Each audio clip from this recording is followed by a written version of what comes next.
السلام علیکم دوستو، میرا نام ہے حماد احمد اور آپ دیکھ رہے ہیں القلم انفو۔ لوح محفوظ کیا ہے؟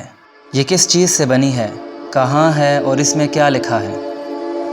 ہوش سنبھالنے کے بعد تقریباً ہر مسلمان ہی لوح محفوظ کا نام سن لیتا ہے، اور یقیناً آپ نے بھی لوح محفوظ کے متعلق کچھ نہ کچھ تو ضرور سنا ہوگا۔ لیکن لوح محفوظ کیا ہے، کہاں ہے، کس چیز سے بنی ہے اور اس میں کیا لکھا ہوا ہے، اس کی معلومات بہت کم لوگوں کو ہوتی ہے۔ اس لیے آج ہم آپ کو لوح محفوظ کے متعلق چند ایسے حقائق بتائیں گے جو یقیناً آپ نے آج سے پہلے نہ سنے ہوں گے۔ اس لیے امید ہے کہ آج کی یہ ویڈیو آپ کے علم میں اضافے کا باعث بنے گی۔ لوح محفوظ کیا ہے؟ لوح عربی زبان کا لفظ ہے جس کا معنی ہے تختی، اور جیسا کہ آپ جانتے ہیں کہ پرانے زمانے میں جب کاغذ دستیاب نہیں تھا تو لوگ تختیوں پر ہی لکھا کرتے تھے، اور خط و کتابت ان تختیوں پر ہی کیا جاتا تھا۔ اس لیے تختی وہ چیز ہوا کرتی تھی جس پر لکھائی کی جاتی تھی، اور محفوظ کا مطلب ہے جس کی حفاظت کی جائے۔ لہذا لوح محفوظ کا مطلب ہوا وہ تختی جس کی حفاظت کی جائے، اور لوح محفوظ وہ تختی ہے جس کے اندر تمام مخلوق کی تقدیریں لکھی ہوئی ہیں۔ ابتدائے آفرینش سے لے کر قیامت تک ہونے والی ہر چیز اس لوح محفوظ میں درج ہے۔ لہذا اس کائنات میں جو کچھ بھی آج تک ہوا ہے اور جو کچھ قیامت تک ہوگا سب اس میں لکھا ہوا ہے، اور یہ لوح محفوظ تمام مخلوقات کی دسترس سے بالاتر ہے، کوئی بھی انسان یا شیطان اس تک نہیں پہنچ سکتا۔ چنانچہ بخاری شریف کی روایت میں ہے کہ کتب اللہ فی الذکر کل شیء وخلق السماوات والارض، کہ اللہ تعالیٰ نے لوح محفوظ میں ہر چیز لکھ دی اور پھر آسمان و زمین کو پیدا کیا، اور قرآن مجید میں لوح محفوظ کو کئی جگہ ذکر کیا گیا ہے۔ چنانچہ ایک جگہ ارشاد ہے بل ہوا قرآن مجید فی لوح محفوظ، بلکہ یہ بزرگی والا قرآن ہے جو کہ لوح محفوظ میں لکھا ہوا ہے۔ لہذا قرآن مجید بھی اس تختی میں درج ہے، اور ہمارے پاس کتابی شکل میں جو قرآن موجود ہے یہ اس قرآن کا نسخہ اور اوتھینٹک کاپی ہے جو کہ لوح محفوظ میں لکھا ہوا ہے۔ یہ قرآن اسی لوح محفوظ سے نازل ہوا ہے۔ اور اسی طرح ایک جگہ لوح محفوظ کے متعلق ارشاد ہے انہ لقرآن کریم فی کتاب مکنون لا یمسہ الا المطہرون، کہ بے شک یہ قرآن عزت والا ہے، کتاب مکنون یعنی لوح محفوظ میں موجود ہے، اور اسے پاکیزہ فرشتے ہی چھو سکتے ہیں، کوئی انسان یا جن اس تک رسائی حاصل نہیں کر سکتا۔ اور ایک جگہ ارشاد ہے وَكُلَّ شَيْءٍ أَحْصَيْنَاهُ فِي إِمَامٍ مُبِينٍ، اور ہم نے ہر چیز امام مبین یعنی لوح محفوظ میں شمار کر رکھی ہے، یعنی ہر چیز اس جہان میں واقع ہونے سے پہلے ہی لوح محفوظ میں لکھی ہوئی ہے۔ اسی طرح لوح محفوظ کو ایک جگہ یوں بیان کیا گیا ہے وَكُلُّ صَغِيرٍ وَكَبِيرٍ مُسْتَطَرٍ، اور مخلوق کا ہر چھوٹا بڑا عمل لکھا ہوا ہے، یعنی اس دنیا میں وقوع پذیر ہونے والا ہر چھوٹا بڑا عمل اس لوح محفوظ میں درج ہے۔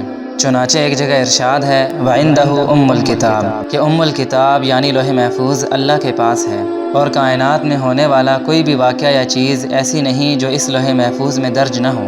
تمام آسمانی کتابیں نازل ہونے سے پہلے اس لوح محفوظ میں لکھی ہوئی تھیں، اور پھر اسی لوح محفوظ سے نبیوں پر نازل کی گئیں۔ چنانچہ قرآن مجید کا معاملہ بھی ایسا ہی ہے، یہ بھی نازل ہونے سے پہلے لوح محفوظ میں لکھا ہوا تھا۔ چنانچہ ارشاد باری تعالیٰ ہے وَإِنَّهُ فِي أُمِّ الْكِتَابِ لَدَيْنَا لَعَلِيٌّ حَكِيمٌ، اور بے شک یہ قرآن ہمارے پاس لوح محفوظ میں ہے، اور پھر اسے لوح محفوظ سے آسمان دنیا یعنی پہلے آسمان پر نازل کیا گیا۔ چنانچہ ارشاد باری تعالیٰ ہے اِنَّا أَنزَلْنَاهُ فِي لَيْلَةِ الْقَدْرِ، کہ ہم نے اس قرآن کو شب قدر میں لوح محفوظ سے آسمان دنیا پر نازل کیا۔ لوح محفوظ سے آسمان دنیا پہ یہ قرآن ایک ہی رات میں نازل کیا گیا، اور پھر آپ صلی اللہ علیہ وسلم کے سینے پر 23 سال کے عرصے میں نازل ہوا۔ چنانچہ ابن عباس رضی اللہ تعالی عنہما فرماتے ہیں کہ قرآن مجید لوح محفوظ سے آسمان دنیا پر لیلۃ القدر کی ایک ہی رات میں نازل کیا گیا، اور یہ ستاروں کی جگہوں پر تھا۔ پھر اللہ تعالیٰ نے اسے تھوڑا تھوڑا کر کے اپنے رسول صلی اللہ علیہ وسلم پر نازل کیا۔ لوح محفوظ سفید موتیوں سے بنی ہوئی ہے، اور اس کے صفحات یعنی پیجز سرخ یاقوت کے ہیں۔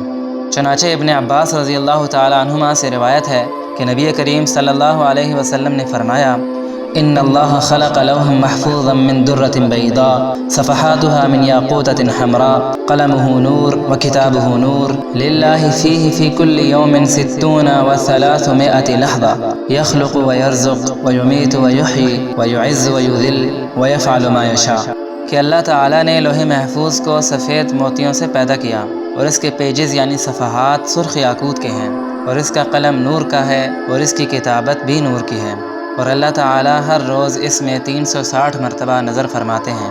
چنانچہ کسی کو پیدا کرتے ہیں، کسی کو رزق دیتے ہیں، کسی کو زندگی دیتے ہیں اور کسی کو موت، کسی کو عزت کے شرف سے نوازتے ہیں اور کسی کو ذلت کی پستی میں ڈال دیتے ہیں۔ وَيَفْعَلُ مَا يَشَاءُ، اور جو چاہتے ہیں کرتے ہیں۔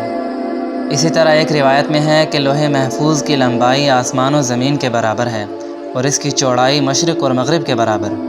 یہ عرش کے دائیں جانب ہے اور عرش کے ساتھ بندھی ہوئی ہے اور اس کی اصل ایک فرشتے کی گود میں ہے۔